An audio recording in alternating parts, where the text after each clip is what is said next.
Boa noite aos alunos do anexo da Escola Arnaldo Maroja. Sejam muito bem-vindos a mais uma aula de português. Hoje, quarta-feira, dia 8 de julho de 2020, estamos iniciando mais uma aula de português, já na 10ª semana do ensino remoto.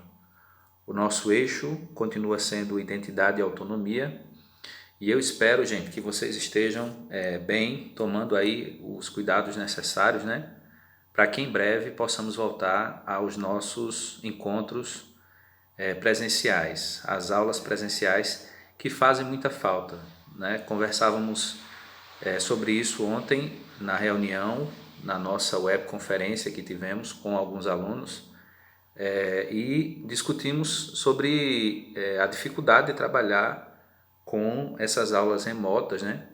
A pouca participação, a baixa adesão de alguns alunos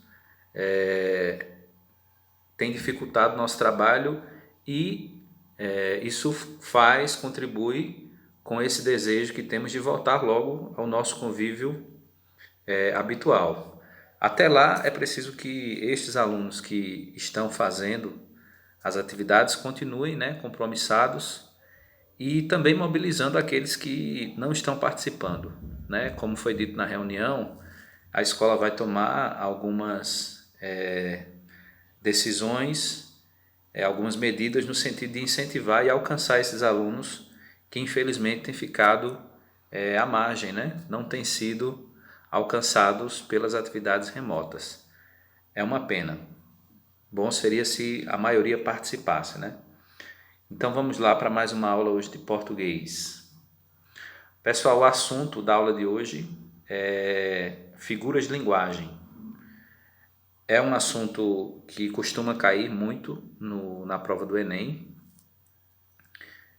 no SAEPB também, todas as avaliações externas, provas de concurso público, né, sempre cobram o conhecimento das figuras de linguagem. Você certamente já viu, mesmo aqueles alunos do primeiro ano, já viram durante o ensino fundamental alguma coisa relacionada às figuras de linguagem, porque elas estão presentes praticamente em todos os textos, né? Principalmente nos textos literários. Então, quando você lê uma crônica, ou um poema, ou um conto, ou mesmo um romance, né? Você vai se deparar ali com uma linguagem conotativa, diferente da linguagem que é utilizada num texto do jornal, por exemplo, a linguagem jornalística, né? Então, as figuras de linguagem, como diz aqui a nossa anotação, são formas de expressão que destoam da linguagem comum ou denotativa. Só fazendo aqui a distinção, linguagem conotativa é essa das figuras de linguagem, a linguagem figurada, certo? E a linguagem denotativa é essa do jornal, da imprensa, dos livros didáticos, é a linguagem literal, né? Aquela encontrada no dicionário. Então elas, as figuras de linguagem, dão ao texto um significado que vai além do sentido literal. Portanto, permitem uma plurissignificação do enunciado. Então, vários significados podem ser atribuídos a partir das figuras de linguagem a um texto, a uma fala, a uma frase. Por exemplo, vai ficar mais claro aqui no exemplo que ele traz. Na frase, abre aspas, Fabiano tem muita cara de pau em aparecer aqui depois de tudo que ele me fez. Qual é a expressão aí que está em linguagem conotativa? Cara de pau. Quando ele diz aí, Fabiano tem muita cara de pau em aparecer, não quer dizer que Fabiano está usando uma máscara feita de pau de madeira. Não, não é isso. Nós sabemos que a expressão cara de pau tem um sentido conotativo. E é isso que ele vai explicar aqui. Esta expressão indica que Fabiano não tem vergonha na cara. E não que a cara dele, literalmente, é feita de madeira. Então, quando se diz fulano tem a cara de pau, né? Quer dizer que ele não tem a vergonha de fazer aquilo. Dependendo da sua função, as figuras de linguagem são classificadas nestes tipos aqui, que são as figuras semânticas. Sempre que se fala em semântica no ensino da língua portuguesa, no estudo, é sentido, né? Então, figuras de sentido aí. Nós temos as figuras de pensamento, as figuras de sintaxe ou construção e as figuras de som ou harmonia. Hoje nós vamos nos prender mais às figuras semânticas de sentido, né? Que são aqui, ó, estão associadas ao significado das palavras. Exemplos: a metáfora, a comparação, a metonímia, a catacrese, sinestia e perífrase. Então nós vamos nos abordar, nos deter mais nesse primeiro grupo aqui. Só esclarecendo que existem inúmeras figuras de linguagem, não daria para abordar aqui todas elas em uma ou duas aulas. Talvez amanhã nós continuemos com este conteúdo, porque é um conteúdo muito extenso. Então hoje nós vamos ver apenas algumas das figuras de linguagem, alguns desses tipos aí que são mostrados, tá certo? Então não se atenha muito aí aos tipos, às classificações. Vamos ver aqui o que significa cada uma das figuras que eu vou apresentar hoje a vocês. Começamos então pela metáfora, que é talvez a figura de linguagem mais utilizada na linguagem oral ou escrita. Então, o que é a metáfora? É uma espécie de comparação em sentido figurado, porém uma comparação implícita, pois não exige conjunção ou locução conjuntiva comparativa. O que ele está dizendo aí é o seguinte, que é uma comparação, mas que não é uma comparação que você faz com as palavrinhas que dão essa ideia de comparação. Por exemplo, quando eu digo assim, a minha mãe é uma flor. Então eu estou comparando a minha mãe a uma flor. Estou querendo dizer que ela é uma pessoa especial, né? Mas veja que eu não utilizei, eu fiz a comparação, mas não utilizei nenhuma palavrinha que dá ideia de comparação. Eu simplesmente afirmei que ela é. Se eu tivesse dito a minha mãe é como uma flor, aí isso não mais seria uma metáfora, seria justamente uma comparação, que é a segunda figura de linguagem que nós vamos estudar hoje. Então a metáfora, ela trabalha com esse sentido figurado, com uma comparação implícita, não é algo explícito. Não tem lá a palavrinha, o conectivo que dá a ideia de comparação, tá certo? Representa uma aproximação de palavras com significados diferentes e cujo termo comparativo fica subentendido na frase. Então veja que eu estou aproximando as palavras mãe e flor nesse exemplo que eu dei. São palavras distintas, mas que no sentido que eu quero atribuir, elas se aproximam, né? Veja aí mais um exemplo. A vida é uma nuvem que voa. De outra forma poderia ser dito, a vida é como uma nuvem que voa. Então aqui eu tenho no primeiro exemplo uma metáfora e no segundo exemplo uma comparação. Veja que na primeira não foi utilizada o como, ou é igual, né? Poderia ser outro conectivo aí, e na segunda frase foi utilizada. Então basicamente a diferença entre metáfora e comparação é essa. Uma vai utilizar estes conectivos comparativos explícitos e a outra não. Temos aqui um exemplo de uma tirinha, né? O personagem diz aí para o outro: fala uma coisa romântica.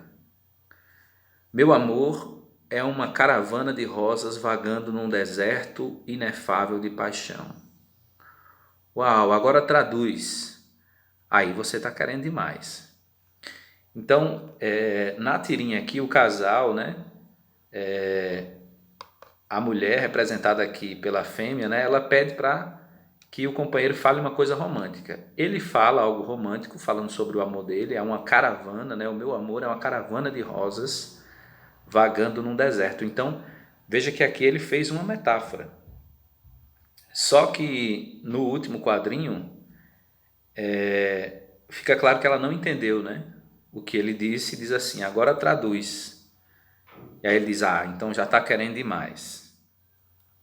O uso da metáfora em meu amor é uma caravana de rosas vagando num deserto inefável é um exemplo dessa comparação implícita que nós chamamos de metáfora. Espero que tenha ficado claro, né? Outros exemplos, o meu vizinho é um banana, ou a minha vizinha é um avião. São exemplos de metáfora. Eu estou aproximando palavras que têm sentido diferente. Agora nós vamos aqui para a comparação.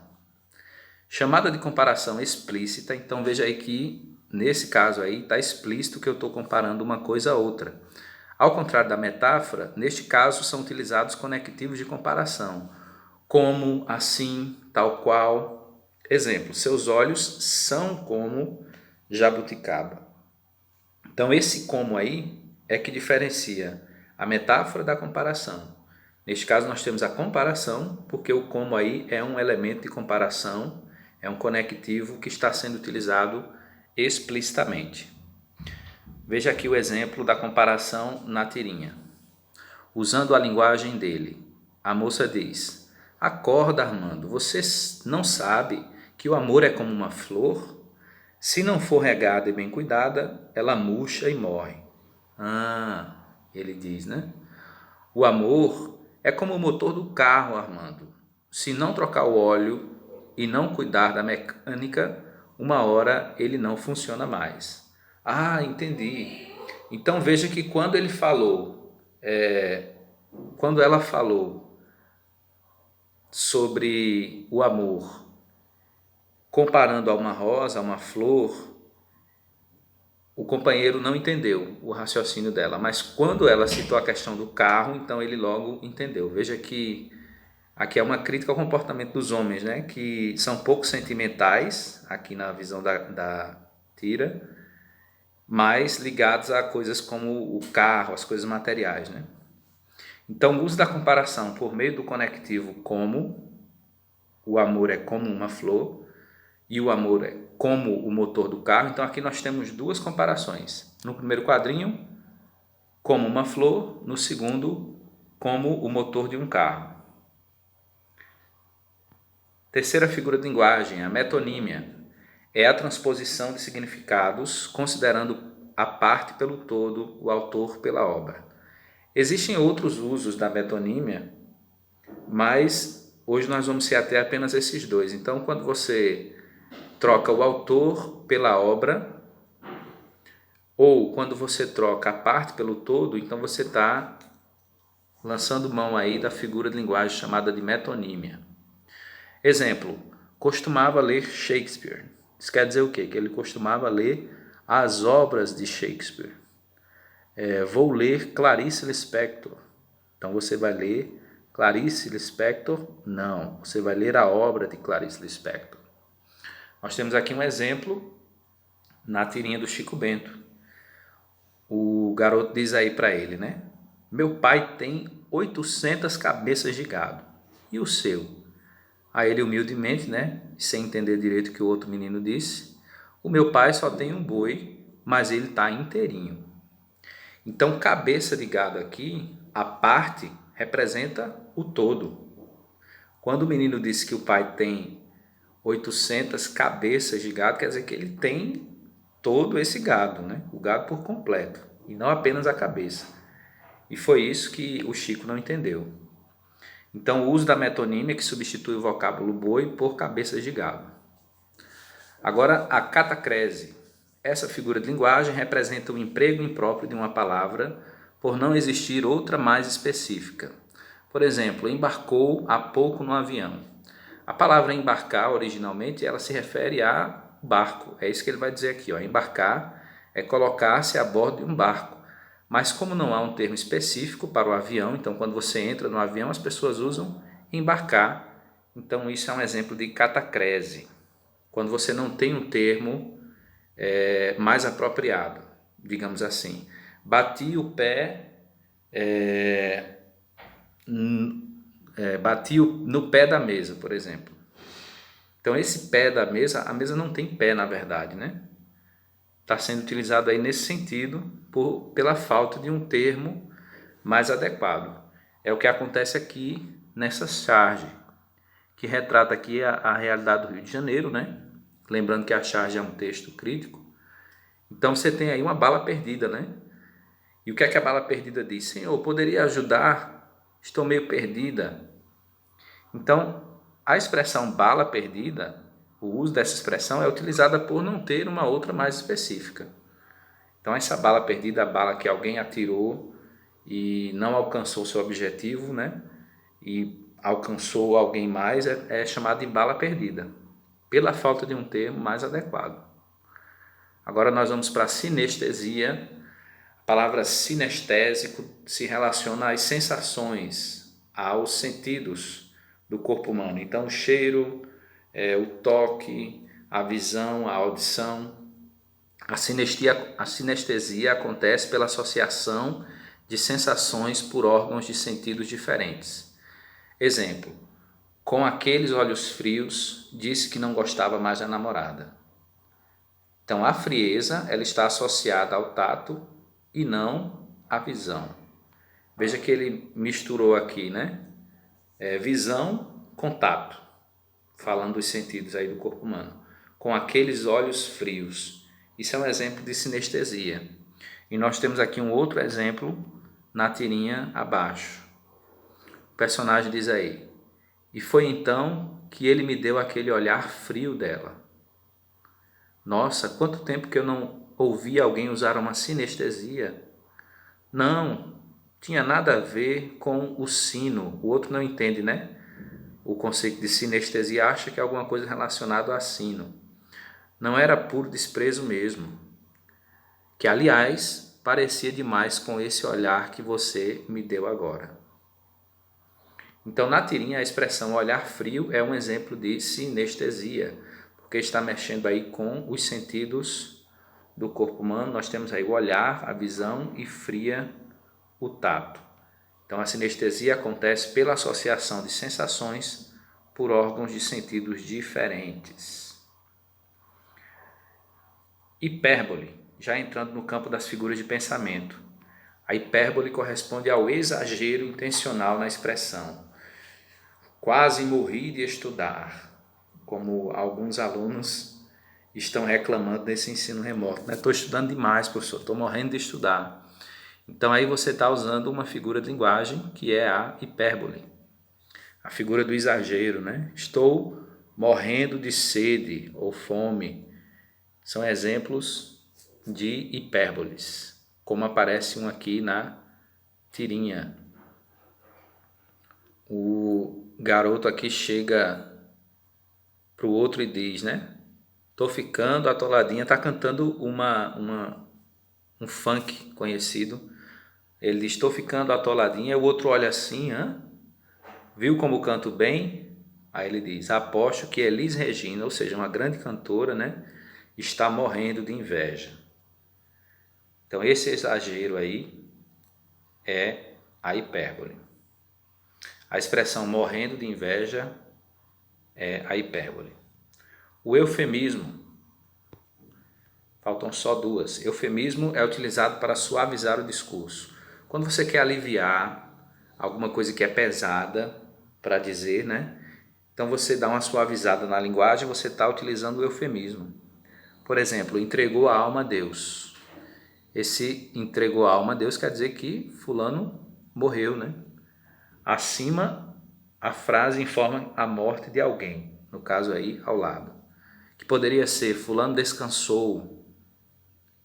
Então são formas mais suaves de dizer alguma coisa que seja inconveniente, que seja desagradável. Veja aqui, um exemplo de eufemismo. Fofoqueira não, querida. Eu sou produtora de biografias orais não autorizadas. Então, a biografia é falar sobre a vida de alguém, né? E não autorizada quer dizer que ela está fofocando mesmo. Então, para não se assumir enquanto fofoqueira, ela diz, fofoqueira não, querida. Eu sou produtora de biografias orais não autorizadas. Então, veja que ela suavizou o discurso para dizer que não era fofoqueira. E por último nós temos a ironia, gente, que é uma figura de linguagem também muito utilizada no nosso dia a dia. É a representação do contrário daquilo que se afirma. Então você quer dizer justamente o oposto daquilo que você está afirmando. Por exemplo, é tão inteligente que não acertou nada. Então você aí está sendo irônico. Bem, pessoal, essas são as figuras de linguagem que eu selecionei para hoje. Eu peço que vocês revejam e releiam o material que eu vou deixar, tá certo? O PDF, para que essas figuras aí fiquem bem claras para vocês. E para encerrar a nossa atividade, eu vou deixar apenas, a nossa aula, eu vou deixar apenas uma atividade. Uma questão apenas, tá vendo? Que é para você relacionar algumas dessas figuras de linguagem que nós vimos hoje, ó, com essas frases aqui. Então você tem aqui as figuras e aqui embaixo você tem alguns exemplos, algumas frases. Você vai relacionar a figura às frases, classificar, né? Então nós temos aqui metáfora, comparação, personificação, eufemismo, hipérbole e metonímia. Você vai colocar a letra de cada uma indicada na frase que corresponde à figura de linguagem. É só isso que você vai fazer como atividade da aula de português. Eu vou deixar também um vídeo de apoio como suporte para vocês, como consulta, em que um outro professor ele vai explicar também essas figuras de linguagem que nós abordamos hoje. Então, se você tiver ainda alguma dúvida, talvez o professor lá no vídeo ele possa explicar de uma maneira que você entenda. Então, eu estou deixando lá o link do vídeo do professor, estou deixando o PDF para que vocês respondam e devolvam essa questão aqui. E estou à disposição para tirar qualquer dúvida, tá certo? Vocês podem perguntar lá no grupo ou mesmo no privado. Se tiver alguma dúvida, assim que puder eu respondo, tá certo? É isso, pessoal. Desejo a vocês aí uma boa noite, bom trabalho, bons estudos. Até amanhã.